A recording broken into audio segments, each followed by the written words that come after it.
Aspiring game designers, take note. It's still possible to break into the industry armed simply with a good idea.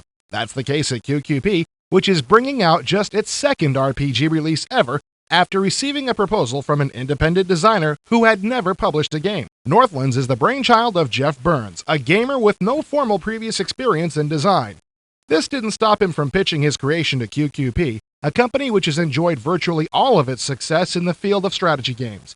However, QQP's Steve Cohen said the idea for the game was so strong, his company decided to take on the project. We were approached with an excellent idea for a role-playing game based more on the plot than just running around hacking and slaying things. And we loved the concept of what they came to us with, and we decided to develop this whole project into a much greater area. The basic plot is there is an evil group or a menacing group that's going to harm the world, which seems typical, but you don't just have to find the bad guy and kill him. He actually evolves with the entire game. So it's not just one static guy sitting behind 500 guys that you fight through, and once you get up enough power to get through them, you just fight your way through. You have to find out what his organization is, who he is, why he's doing what he's doing. Northlands bears little resemblance to QQP's previous RPG game, The Red Crystal. While Crystal featured a number of arcade sequences, there will be few of these in Northlands. Cohen says that's just one of many areas where Northlands will differ from traditional RPGs. We're having many role players in with the design of the game so that many of the things that role players hate are not going to be in the game that are in many other games that are out there. You can almost design a whole role-playing system around the game, yet at the same time, just about everyone can just walk around and have fun with the game. In many cases, you might even forget what your main goal is because it's that engrossing, because there are so many subplots and so many neat little twists.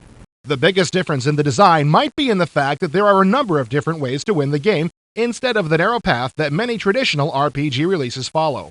According to Cohen, you can actually kill everyone in the game and still win, since the vital information you need to beat the game isn't found in just one spot. Of course, if you kill everyone you meet, it's going to affect the makeup of your party. Cohen says your conduct will determine what other characters decide to join your quest. There's going to be one main member of the party, and as you go through the game, others will join you, each of which have their own personality. You can have complete interaction with them, and of course, you're basing everything off of your main character's reputation as to how friendly the other people will be with you. So if you've walked through a town and killed everyone in that town, obviously someone in the next town is eventually going to hear of your reputation and not want to join you, whereas a more menacing character may want to join you because you've done that. So you will have a reputation which will determine how people react towards you. There will be no character classes in Northlands. Instead, your hero's development will be skill-based, meaning that if you choose to base yourself in magic, you'll get better quickly in magic.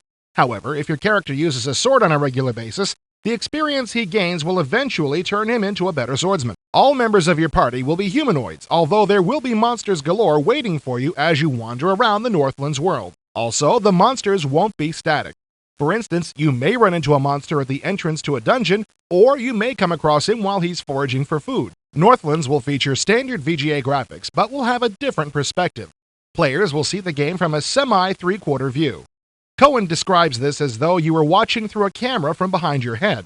Northlands is expected to be released sometime around Christmas of 1995. For a transcript of an interview with Cohen about Northlands, click your left mouse button to select the pop-up menu and select full text.